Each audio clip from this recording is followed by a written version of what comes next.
Right, I'm just getting this Porsche back in now. Did MOT on it this morning. We're now doing the repairs on it. It failed on the front brakes, discs and pads.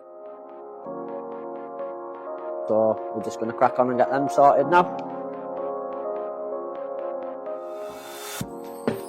That now exposes the brakes. Right, so we're at that point now, we're ready for that disc to come off. We're just taking the last screw out of the disc. There we go. Pull the disc off. Let's have a look at the condition. If you look at the back of that disc, that's what it should look like. That's the result from the inside. So this is causing a brake judder through the brake pedal, which was an MOT failure. So we're going to replace it with some shiny new ones now.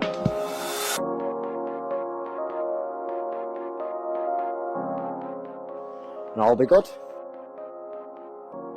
Nice and shiny new one.